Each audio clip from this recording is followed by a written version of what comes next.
Most people's rest days look like this. They just lay on the couch and watch their favorite TV show, or just spend the whole day sitting in front of their PC playing video games. In other words, we have all been absolutely brainwashed into thinking that when you have a rest day, you shouldn't move at all and that you should just lay around and do nothing, and let your body heal that way. But did you know that you could recover way faster and better if you actually introduced some activities into your rest days? I know it sounds like an insane concept because the typical idea of just doing absolutely nothing on your rest days is so deeply engraved in your mind, so it will be hard to go from the couch potato mindset to a more active one. But it will be well worth it when you realize that you can get rid of your soreness way faster and that you can potentially gain more muscle because of it. There is a lot of ways in which you can enhance your rest day. The first one is the most basic one, but also the one I would recommend the most, just because of how easy and accessible it is to everyone. I'm of course referring to the simplest thing that we as humans can do, and that is movement. Just something as simple as moving your body can speed up your recovery by a lot. Do your legs feel sore? Then go for a nice relaxing walk. Is your chest or shoulders feeling absolutely destroyed from the last workout? Then go for a light swim in the pool. The phrase movement heals is true for a reason. Just introducing some movement into your rest days instead of being a couch potato will be extremely beneficial to you in the long run. And these benefits are not only for your muscles, but also for your mind, which is very important because without a healthy mind, you can't have a healthy body. The next thing that you can do on your rest days to enhance recovery requires a little bit more effort than just going on a walk. I'm of course talking about static stretching. This can give your muscles the much needed relief. But as you have learned in one of my previous videos, doing static stretching before your workout will make you weaker. Just because when the muscles are all stretched out, they can't produce as much force as before, which will also increase the likelihood of you getting injured, and that's not what we want. So this is another reason why you should do static stretches on your rest days and not on your workout days. If you want to do static stretches on your workout days, I would always do it after your workout, not before. But in my opinion, the best time to do static stretches is on your rest days.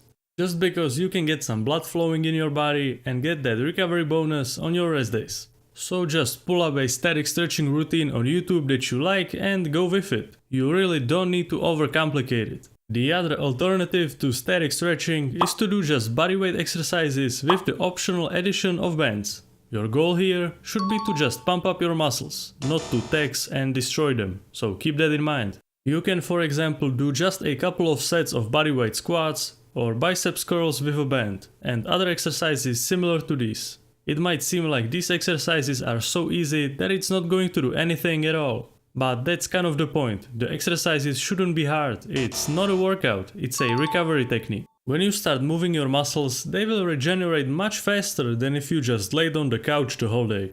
Some people like to take this technique of fluff workouts or whatever you wanna call it to the next level, which means that even on the rest days they go to the gym to just do their normal exercises with just a fraction of weight they would normally use, basically replicating the same thing as you could do with your body weight and bands at home. Sure, these fluff workouts in the gym will work in the same exact way as the ones you could do at home, but I see one very big problem with it. When you have a rest day, you want to feel like you actually have a rest day.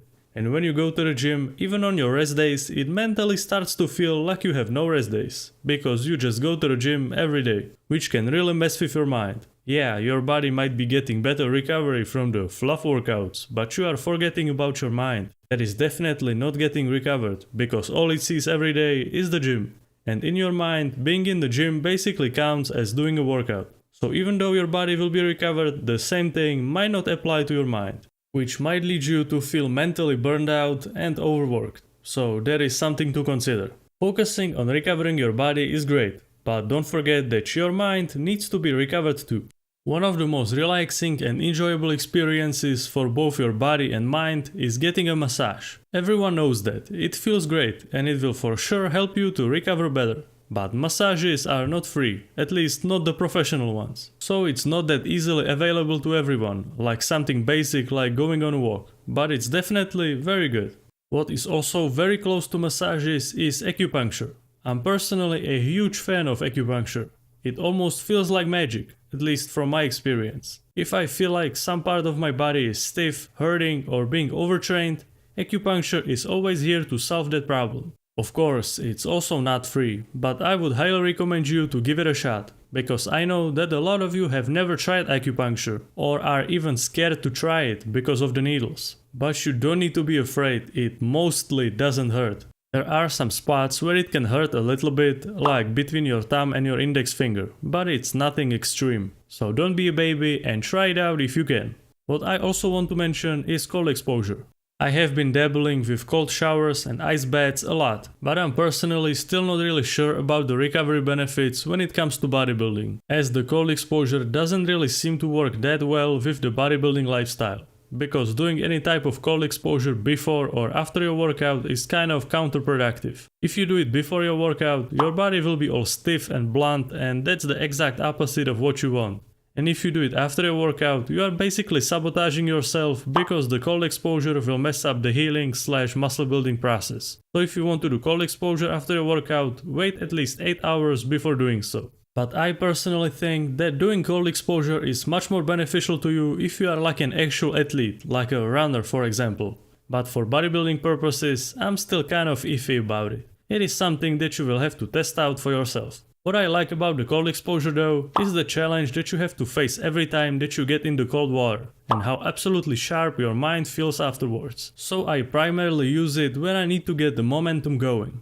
Like for example, before I started writing this video script, I took an ice bath, just to be on the top of my game.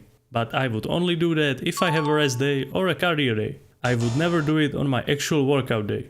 All of these recovery techniques are great, except maybe the cold exposure. But they will only improve your recovery if you got your basics in check, which means sleeping at least 7 hours per day and being on top of your nutrition. If you sleep only 5 hours per day and eat like absolute garbage, I'm sorry to say, but there is nothing that will be able to help you recover. Sleep and nutrition are absolutely crucial, and there is no going around that. So get that in check first, and then you can explore all the recovery techniques. And don't forget, you don't need to be a millionaire to maximize your recovery. Sure, professional athletes get massages every day, they have access to cryo chambers and hyperbaric chambers and all of that fancy stuff. But everything you need to do is to just keep your body moving. If you are looking for an easy to follow training or nutrition plan, then go to bodybuildingsimplified.com and get started today. So what are you waiting for? It's just that simple. And as always, a big thanks to all the supporters on my Patreon.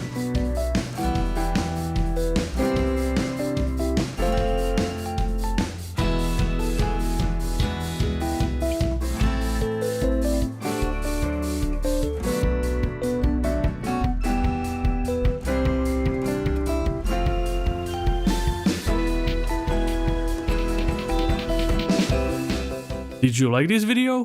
Then you will for sure like this one too.